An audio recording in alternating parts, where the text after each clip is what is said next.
Halo, kami dari kelompok 8 akan membahas mengenai salah satu alat tes psikologi eksperimen, Depth Perception Box. Langsung saja kita ke definisinya. Nah, jadi depth perception atau persepsi kedalaman ini adalah kemampuan kita untuk melihat hal dalam bentuk 3 dimensi atau 3D dan penilaian kita terhadap jarak suatu objek. Jadi, kita harus menyimpulkan nih letak sebuah benda dengan memperkirakan jarak dan kedalamannya. Lanjut. Nah, fungsi dari alat tes ini adalah untuk menguji kemampuan seseorang dalam melakukan persepsi kedalaman. Nah, persepsi kedalaman ini sangat berguna untuk para arsitektur, sopir, atau mereka-mereka yang bekerja di bidang spasial atau ruang bangun. Next.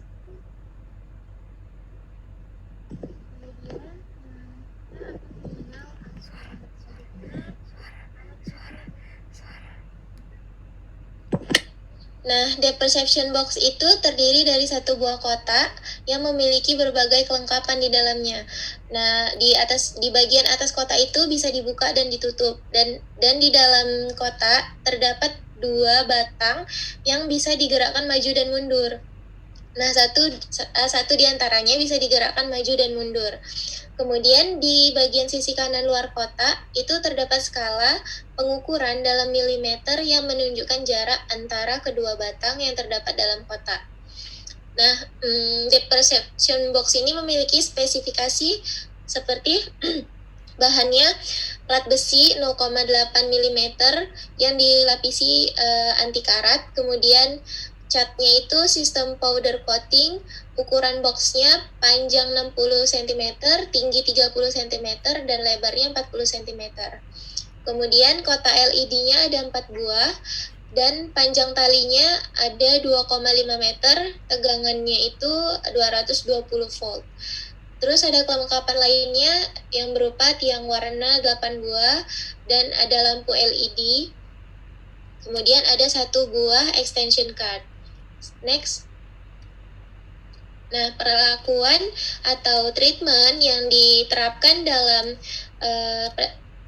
eksperimen Depth Perception Box ini berupa pemberian distraction berupa cahaya lampu pijar yang diletakkan di depan stimulus. Tujuannya adalah untuk mengetahui apakah pemberian distraction mempengaruhi ketepatan pengamatan jarak antara 2 buah batang berwarna dalam keadaan gelap.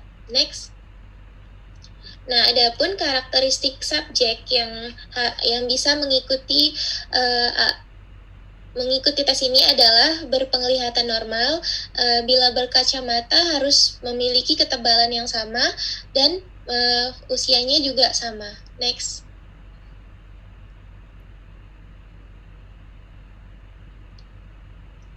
Nah, di sini saya akan menjelaskan prosedur menggunakan alatnya. Yang pertama, persiapannya itu kita harus menyiapkan ruangan yang akan dipakai. Usahakan ruangannya itu tidak terlalu terang. Lalu, kotak diletakkan di atas sebuah meja dengan sebuah kursi untuk pengamat. Jarak kursi dari kotak lebih kurang sama dengan panjang tali. Dan yang terakhir, alat ukur ini diletakkan di atas meja dengan bagian depan menghadap ke pengamat. Tester berada di samping alat ukur, sehingga tester dapat mengoperasikan alat sekaligus dapat mencatat hasil pengukuran dari skala yang berada di sisi samping. Nah, yang selanjutnya, cara menjalankan alat ukur. Alat ukur ini memerlukan aliran listrik dengan tegangan 220 volt apabila akan menggunakan lampu. Nah, yang perlu kita siapkan alat ukur dan kelengkapannya. Yang kedua, masukkan stator kabel AC ke stop kontak. Yang ketiga, persiapan kelengkapannya seperti batang berwarna atau lampu LED. Nah, usahakan posisi yang dapat digerakkan pada berada di sisi kotak paling depan atau belakang. Tugas subjek adalah menarik tali sehingga kedua batang diamati berada pada posisi sejajar. Setelah posisi kedua batang di dalam kotak dianggap sejajar dan tester telah mencatat ukuran pada skala pengukurannya, posisi batang yang bergerak dikembalikan ke sisi kotak paling depan ataupun paling belakang. Nah, Bila akan menggunakan perlakuan cahaya, nyalakanlah lampu di dalam kotak dengan menekan tombol di bagian belakang luar kotak. Nah, bila akan menggunakan atau lampu LED, maka nyalakan lampu dengan mengubah posisi saklar di bagian belakang. Lalu, pastikan bahwa kelengkapan prosedur persiapan alat ukur sudah terjalin dengan baik. Dan terakhir, prosedur pengetesan dapat dimulai. Next. Selanjutnya yaitu persiapan. Tes ini merupakan tes individual, sehingga hanya boleh ada satu subjek di dalam ruangan, dalam ruangan pemeriksaan pada setiap kali pengetesan. Yang kedua, setelah ruang tes dan alat ukur siap digunakan, subjek dipersiapkan masuk ke dalam ruangan. Ruangan ini terang untuk penggunaan batang dan temaram untuk penggunaan lampu. Subjek duduk di kursi yang telah disediakan dan mata sejajar dengan jendela pada alat ukur. Subjek duduk di hadapan alat tes dengan jarak 2,5 meter. Tester berdiri di samping alat ukur dan memberikan instruksi pada subjek mengenai jalannya pemeriksaan setelah memperkenalkan diri. Instruksinya yaitu di hadapan Anda terdapat sebuah kotak yang berjendela. Bila Anda melihat ke dalam kotak melalui jendela ini, Anda melihat dua batang berwarna. Batang berwarna yang sejajar yang di sebelah kiri Anda diam atau tidak dapat digerakkan. Yang berarti bahwa batang berwarna tersebut memiliki jarak yang tepat terhadap Anda. Selanjutnya, batang berwarna yang berada di sebelah kanan Anda dapat digerakkan atau dapat diubah jaraknya terhadap Anda dengan cara menarik tali yang disediakan ke arah depan atau maju atau ke arah belakang, yaitu mundur. Tugas Anda adalah menentukan letak batang berwarna yang dapat digerakkan di sebelah kanan agar sejajar dengan batang yang diam di sebelah kiri dengan cara menarik tali yang disediakan.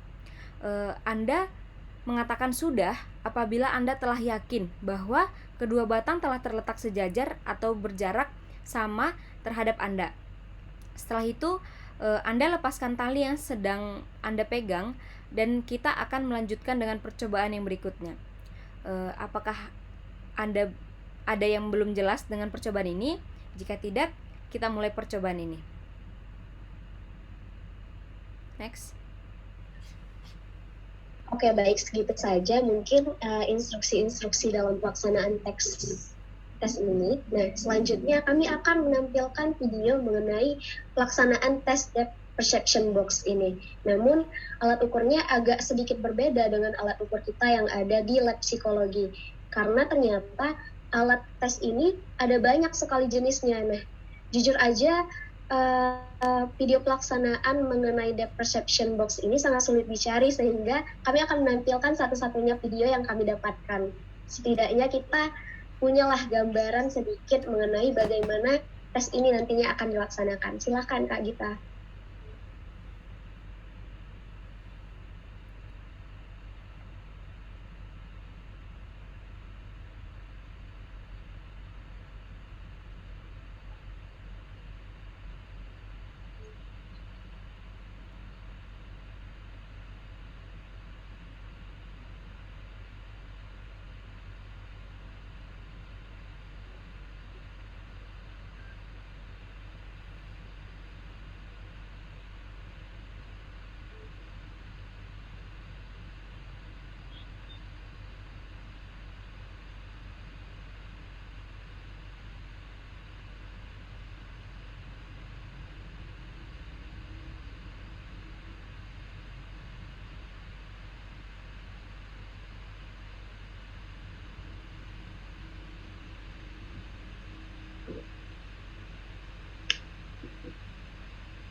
Nah, baik, segitu saja video mengenai gambaran mengenai pelaksanaan videonya.